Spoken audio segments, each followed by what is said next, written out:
भारत माता की। अमरीश भाई तुम आगे बढ़ो, भूपेश भाई तुम आगे बढ़ो, चिंतन भाई तुम आगे बढ़ो। वाह, जोरदार। सर्वात प्रथम भारतीय जनता पार्टीच्या सर्व कार्यकर्त्यांना कालचा बिहारचा निकाल पूर्ण देशामध्ये इतिहास करणारा असल्यामुळे माननीय नरेंद्र मोदी साहेबांना या शिरपूरच्या भूमीवरनं मी त्यांचं अभिनंदन करतो।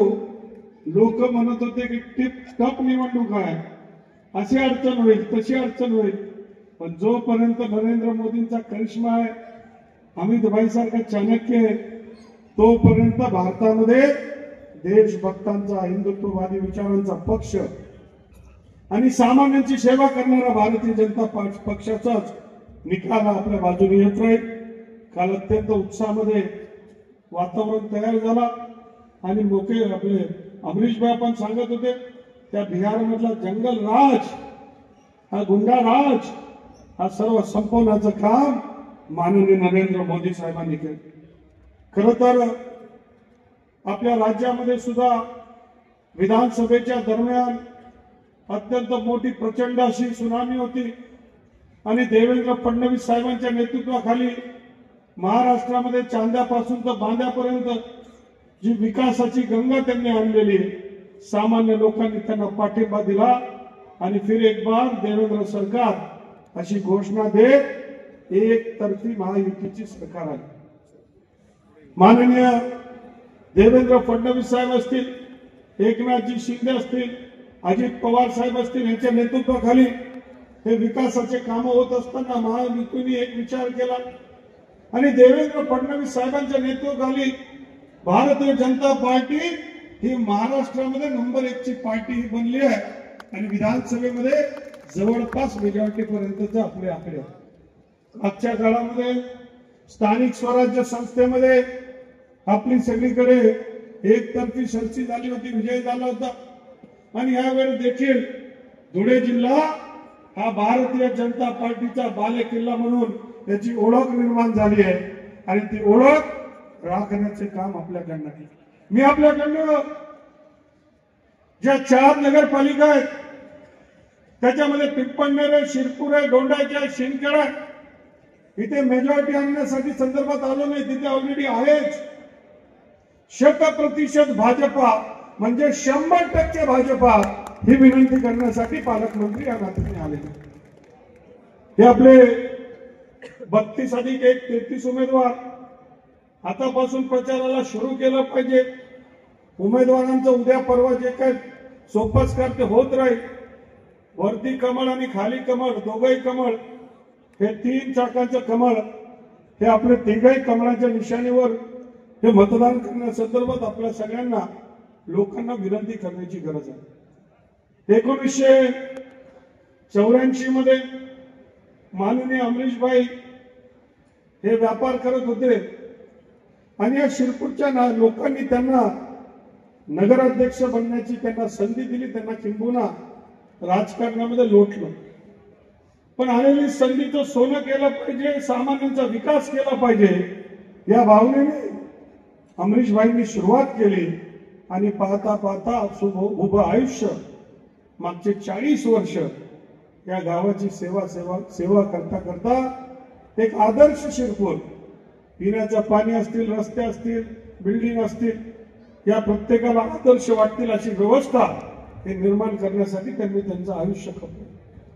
आणि नंतरच्या काळामध्ये स्वर्गीय मुकेश भाई असतील, भूपेश भाई असतील आणि आज चिंतनबाईंवरती जबाबदारी येणार आहे। मी विनंती करतो की आमचे नेते माननीय अमरीश भाईंनी सांगितलं की भूपेश भाई आणि चिंतनबाई आणि त्यांच्यामधनं आम्ही चर्चा करू। तुमच्या बोलण्यामधनं अजून तुमच्या मनामध्ये ही दुविधा चालू आहे, पण तुमचे लहान भाऊ भूपेश भाई आणि त्यांचा लहान भाऊ जयकुमार भाऊ हा पालकमंत्री असल्यामुळे माझा अधिकार वापरत मी भूपेश भाईंचा आशीर्वाद हा युवा नेते चिंतनबाई बरोबर राहील आणि पुढची जबाबदारी ही चिंतनबाईला तयार करण्याची आमची सगळ्यांची आहे। या माध्यमातून जे राजकारण आहे, विकास काम आहे, हे शिकता शिकता काही नवीन नाही, फार मोठा विषय नाही. आणि माशाच्या पिलाला पोहायचं काही शिकवा लागत नाही, जन्मता माणूस शिकत असतो. फक्त वडिलांचं ऐकत राहिले, बघत राहिले तरी तुम्ही शिकून घ्याल. इतकं सामर्थ्य आपल्यामध्ये. अमरीशभाई सुद्धा भावनात्मक झाल्या, साधिकच आहे. हे आयुष्यामध्ये हे सारे प्रसंग मोठे बाकी असतात की आज एकीकडे निवडणूक, नगरपालिकेची सुरुवात झाली, अशा अनेक निवडणुका आल्या आहेत, अनेक गेल्या आहेत, पण ही वेगळी आहे. ही कमी काळाची निवडणूक आहे. भूपेशबाईंची तब्येत अस्वस्थ आहे, घरचं लग्न मुलीचं आपलं आहे, ते पुन्हा आयुष्यात कधी येणार. निवडणूक 5 वर्षात येते, एक वेळा लग्न असतं. एक आपली मुलगी, तिचं लग्न व्यवस्थित झालं पाहिजे. आणि दुसरीकडे आता मुलावर ही मोठी जबाबदारी आहे, पण तोही नवीन आहे. तर या सर्व विषयांमधनं अमरीशबाईंना सुद्धा मनामध्ये भावनात्मक विषय आला. पण अमरीशबाई जीवनामध्ये जे आयुष्यभर वीट रचून आपण पेरत असतो, ते नातेवाईक, ती भाऊबंदकी, की लग्न आणि चांगल्या आणि दुःखाच्या काळामध्ये, अडचणीच्या काळामध्ये ही सारी भाऊबंदकीची जबाबदारी असते, ती एकत्रित येत असते. आणि म्हणून तुम्ही आले काय, गेले काय, काय असं काही विषय राहिला नाही की तुम्ही आले म्हणजे झाले.